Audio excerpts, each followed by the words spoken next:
하늘에 계신 하나님 아버지, 아버지의 자녀들이 기도회를 하기 위해 모였습니다. 이렇게 많은 사람들이 참여할 수 있도록 해주신 은혜에 감사드립니다.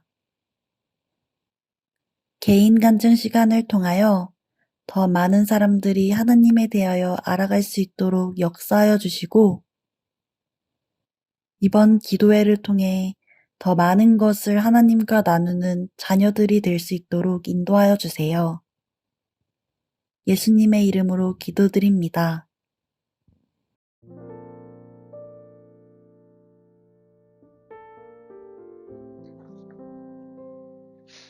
안녕하세요. 2021년 영남합회 2년차 신입전도사 권혁진입니다. 딱 봐도 신입 같아 보이지는 않죠? 2021년 올해 제 나이가요 40인데요. 이 목사도 아닌 전도사의 나이가 40이다. 이 뭔가 좀 사연이 좀 있어 보입니다. 맞습니다. 저는요 조금 늦은 나이에 목회를 시작했어요. 이 과거에는 목회자가 아닌 그냥 컴퓨터 프로그래머였습니다. 물론 이 당시에도 교회에 발은 좀 담그고 있었는데요.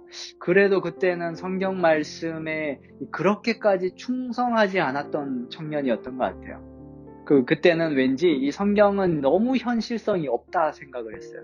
뭐 그런 구절들이 있잖아요. 뭐 누구든지 크고자 하는 자는 너희를 섬기는 자가 되고 뭐 이런 얘기 말이죠. 그러니까 좀 쉽게 얘기하면요.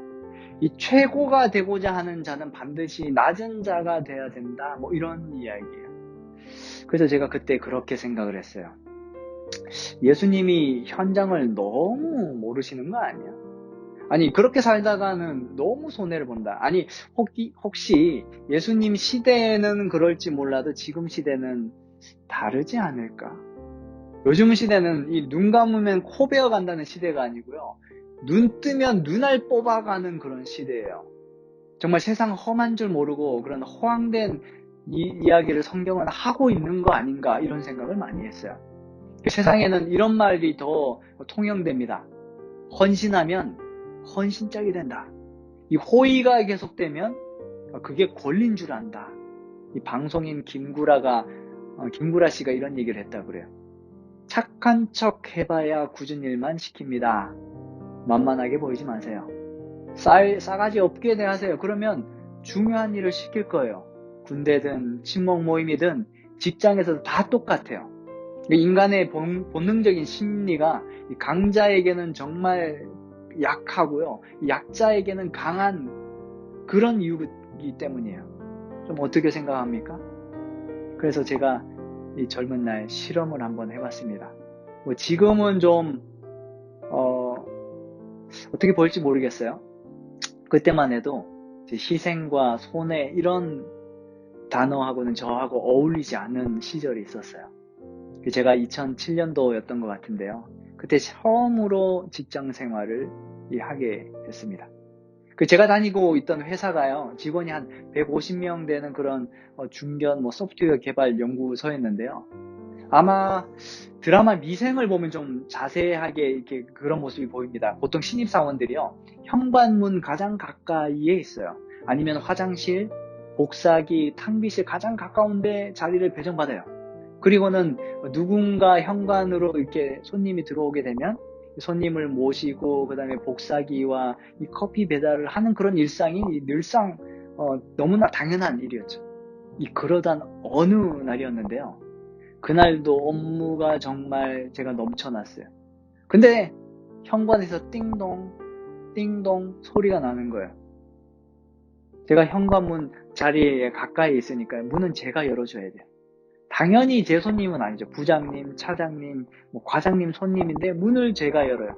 그리고 그 손님이 그냥 가나요? 커피 또 한 잔 해야 되니까. 그러면 제가 커피를 따라 이렇게 가지고 가서 이렇게 드려야 돼요. 근데 저는 보통 신입사원이 아니었거든요. 제가 이런 식으로 얘기했어요. 부장님, 커피는 좀 직접 타셨으면 좋겠어요. 제가 이런 거 하려고 학자금 대출하면서 대학원까지 이렇게 나온 건 아니지 않아요? 라고는 하지는 못하고요. 대신에 거의 6시 칼퇴근을 선택을 했어요. 한 5시간 50분부터요. 부시럭부시럭 하다가 짐 정리를 한 다음에요. 이제 제자리가 제일 끝에 있으니까 주임, 대리, 과장, 차장, 그리고 가장 안쪽에 자리하고 있는 부장님 자리에 갑니다. 그리고는 이렇게 가서 옷 매무새를 딱 하고 딱 인사를 드려요. 부장님, 오늘 정말 수고 많으셨습니다. 이때 정말 정중하게 얘기해야 돼요. 제가 해야 될 일은 마쳤는데 그럼 먼저 퇴근하도록 하겠습니다. 그리고는 속으로는 어쩔 수 없다, 야 그렇지, 이런 생각을 먹었어요. 그리고는 제가 그 남은 시간들을 어떻게 보내느냐면요, 저는 절대 손해보는 일은 하지 않을 거라고 생각을 하고, 그리고 그 남은 시간에는 자기 개발에 투자했어요. 영어 공부에 투자했어요. 그렇게 꼬박 1년간 회사 생활을 하게 되었는데요. 그렇게 1년이 지나고 나니까 정말 제가 그 회사의 넘버원이 됐어요. 탑이 되었어요. 어느 날 인사 담당자가 저를 조용히 부르더라고요. 그리고는 이렇게 얘기하더라고요. 권혁진 사원, 회사가 조금 어려워져서 말이야. 권고 사직입니다. 제가 딱 1년 되던 그때 잘려버렸어요. 회사 감원 대상 넘버원 탑이었대요. 제가 그때 회사를 군대 대신에 대체 복무를 하고 있었거든요. 3개월 안에 다른 회사로 가지 못하면 현역으로 군대를 들어가야 돼요. 제가 엄청난 충격을 받았어요. 그리고 한 가지 사실을 배웠습니다. 나만 손해 안 보려고 하는 줄 알았더니 이 회사도 손해를 보려고 하지 않는구나.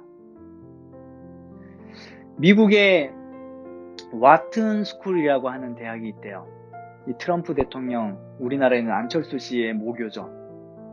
이 학교의 조직심리학 교수가요, 애덤 그랜트라고 하는 사람인데요. 이 교수가 이 성공을 위한 사람들의 행동 양식을 분석을 했대요. 그리고는 이 3가지 분류의 사람이 있다는 것을 발견했어요. 그 첫 번째가 기버, 준다는 말이죠. 자신의 불이익을 감수하면서도 남을 배려하는 사람. 조금 더 쉽게 우리는 이 사람을 흥부라고 한번 불러보겠습니다. 그리고 2번째가요, 매처, 제비인 거죠. 주는 대로 받는 대로 주는 사람, 주는 대로 받으려는 사람. 그리고 3번째가 바로 테이커입니다. 이 사람은 놀부쯤으로 생각하면 돼요. 내가 준 것보다 더 많은 것을 뜯어내려고 하는 그런 사람. 자, 그러면요, 이 3가지 부류 중에 이 치열한 경쟁 사회 속에서요, 가장 밑바닥의 위치를 차지하고 있는 유형이 누굴까요? 맞습니다. 바로 흥부입니다. 우리는 이들을 가르쳐서요, 호구라고 부릅니다. 그렇다면요, 그 반대로 가장 이 성공한 사람들의 포지션을 가지고 있는 사람들은 누굴까요? 놀랍게도 이 또한 흥부예요. 이 놀부와 제비가 성공한 사람들 중에 가장 많을 것 같은데 전혀 아니에요. 왜냐면요, 이 놀부와 제비는 인간관계 속에서 무언가를 베풀어요. 하지만 그들은 항상 전략적으로 계산을 하고 베풀어요. 그래서 아주 잠시 동안은 작은 성공을 이룬대요. 근데 이러한 방식이 조금 시간이 지나다 보면요, 이 호의를 받은 사람들이 차차 자신이 조정당했다라고 느끼게 된다는 거예요. 그리고 그 관계가 거래처럼 느껴지는 그 순간, 그 관계는 여지없이 깨어져 버린다고 말합니다. 이 반면에요, 흥부는 정말 아무런 대가 없이 베풉니다. 그래서 이때 단 한 번이라도 흥부의 도움을 받았던 사람들은요, 흥부를 아주 오랫동안 기억하게 된다고 해요. 그러다가 어느 날 이 흥부가 어려움이 찾아오거나 아니면 기회가 될 만한 어떤 정보가 생기면요, 흥부에게 도움을 받았던 사람들은요, 정말 아무런 대가 없이 흥부를 도와준다고 해요. 그리고 신기하게도요, 사람들은 이렇게 흥부를 많이 도와주고도 오히려 이 흥부에게 너무 고마워한다라고 이야기합니다.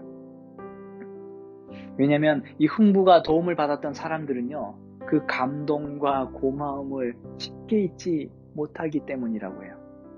심지어 흥부가 나중에 몇 년 뒤에 연락을 해도 정말 반갑게 여기고 기꺼이 도움을 주려고 한다고 그래요.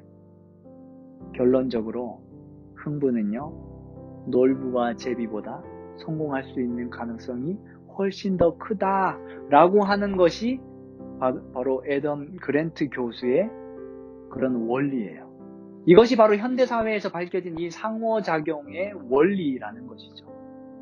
혹시 뭔가가 느껴지지 않습니까? 세상은요, 사단의 방식이 승리할 것 같은데요, 결국은 하나님의 방식, 하나님의 원칙만 선다는 거예요. 정말 그럴까요? 희생, 헌신, 낮아짐, 손해를 좀 보라고? 제가 실험을 한 번 더 해봤어요. 제가 병원 전산실에 근무할 때였는데요. 이번에는 정말 작정을 하고 손해보는 일을 하기로 했습니다. 보통 전산실에는 컴퓨터가 문제가 있을 때 전화를 하게 되는데요. 이번엔 제가 정말 친절하게 전화를 받았어요. 예수님이 하라는 대로 살려고 말이죠. 근데 선임이 저에게 진지하게 이런 말을 하는 거예요. 혁진씨, 전화 오는 거 그거 너무 친절하게 응대하지 마. 그럼 계속 전화 온다? 딱 잘라서 끊었으면 좋겠어. 무한한 일이 있으면 좀 무한을 줘. 만만하게 보이면 안 돼. 너 일만 더 늘어난다? 근데 저 그렇게 하지 않았거든요. 좀 이렇게 말하면 좀 뭐한데요. 우리 간호사 선생님들 컴퓨터를 정말 어려워하셔요. 간혹 컴퓨터가 안 된다고 이렇게 제가 내려가 보잖아요. 아니, 전원 스위치를 안 넣으셨어요. 어떨 때는 컴퓨터 화면이 안 보인대요. 내려가 보면요, 모니터 케이블이 빠져 있어요. 인터넷이 안 된대요. 내려가 보면 인터넷 공유기 불이 꺼져 있어요. 컴퓨터가 너무 느려졌대요. 보니까요, 그 컴퓨터에서 인터넷 쇼핑을 얼마나 자주 했던지 각종 애드웨어가 설치가 되어 있는 거예요. 아니, 업무 시간에 일은 안 하고 쇼핑만 한 겁니까? 아니, 모니터에 케이블 빠져있는 거 확인해보면 되는 거 아니에요? 제가 화내야 될까요? 아니면 그냥 조금 더 착하게 이야기해야 될까요? 아니, 선임이 얘기한 매뉴얼대로 그렇게 이야기해야 될까요? 근데 저 그렇게 하지 않았거든요. 그냥 일일이 다 봐주고, 혹시 선생님 민망할까봐, 선생님 그럴 수 있어요. 선생님 괜찮아요. 제가 그때 전산실이 7층이고요. 그 간호사 스테이션이 2층, 원무과가 1층이었어요. 근데 엘리베이터는 또 환자들이 사용한다고 사용하지 말래요. 제가 하루 종일 이 7층에서 1층, 2층 왔다 갔다 정말 예수님의 모습을 보이려고 했어요. 그랬더니 정말 놀랍게도 다리가 아파 죽겠는 겁니다. 3개월 동안요, 다리가 안 부은 날이 거의 없어요. 제가 친절하게 대해주니까요, 다음부터는요, 거의 대부분의 전화가 저한테 오는 겁니다. 전산실에 전화기가 3통이 있는데요, 오로지 제 전화만 불이 나는 거예요. 일이 엄청 많았어요. 이리저리 엄청 불려다녔어요. 와, 이러다가 죽겠구나. 근데 포기하지 않고 했더니요, 딱 3개월 정도 지나니까 전화가 안 와요. 이상해서 왜 그런지 한번 알아봤더니까요, 제가 친절하게 대해주고 무한을 주지 않으니까 선생님이 컴퓨터가 이상하면 즉시로 전화하는 선생님들이 모여서 컴퓨터가 왜 이런지 서로 의견을 나누고 여러 가지 방법을 총동원해서 해보고, 그래도 안 되면 저한테 연락을 주시더라고요. 그리고 제가 내려가야 할 상황이 오면은, 선생님 미안해요. 컴퓨터가 너무 오래돼서 그래요. 선생님 바쁘신데 너무 죄송합니다. 사실 컴퓨터가 10년도 더 됐거든요. 그리고 꼭 제가 컴퓨터를 봐줄 때마다 과자나 음료수를 챙겨주면서 고맙습니다. 고맙습니다. 저도 사람이라서 실수하거든요. 그러면 꼭 제 편을 들어주세요. 선생님한테 저 화내는 저 사람요. 병원에서 완전 또라이잖아요. 완전. 분명히 제가 실수를 했는데요. 그리고 제가 병원을 그만두게 되었습니다. 병원에 퇴사한다고 알려졌어요. 근데 이전과는 정말 다르게요. 나가는 몇 주 동안 제가 따로 저녁 약속을 잡을 수가 없었어요. 스케줄이 꽉 찼어요. 저한테 밥 사주시겠다고 하는 분들이 꽉 찼어요. 그리고 정말 저와 같이 함께 일을 많이 했던, 업무를 같이 했던 선생님이요. 제게 넥타이 핀을 선물을 하시면서 이 말씀 하시더라고요. 선생님, 조금만 더 있어주면 안 돼요. 아직도 생각이 납니다. 그 선생님의 눈빛, 그리고 진심으로 고맙다고 하는 말, 그 모습이 하나하나 이렇게 머릿속에 스쳐 지나가는 거예요. 회사에서의 저의 모습, 모든 것이 지나가요. 이전 회사에서는요, 제발 좀 나가줘라. 근데 지금은 조금만 더 있어주면 안 되겠어요. 너무 감동적인 말이에요. 제가 그때 깨달은 게 하나 있어요. 하나님께 끌려서 그렇게 삶을 산다는 것, 그건 정말 행복하고 감동적인 삶이구나. 저 지금껏 손해보려고 낮아지려고 작정했는데 손해는커녕 풍족함과 더불어 행복함이 찾아왔어요. 한 번은 열심으로 신앙했더니요, 뭔가 바랄 것 없이 열심으로 신앙하고 다른 이들을 돌봐줬더니 정말 좋은 사람을 소개시켜 싶대요.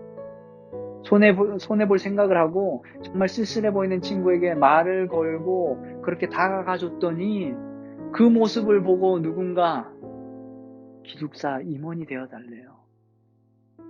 저 지금껏 손해보려고 살았는데요, 한 번도 손해본 적이 없어요. 오히려 정말 풍족하게 살아가고 있습니다. 이것이 성경의 원리거든요. 이것이 온 우주를 관통하는 하나님의 파워거든요. 그래서 청년들에게 자신있게 이 메시지 전하고 싶습니다. 그냥 한번 이끌려봐. 감사합니다.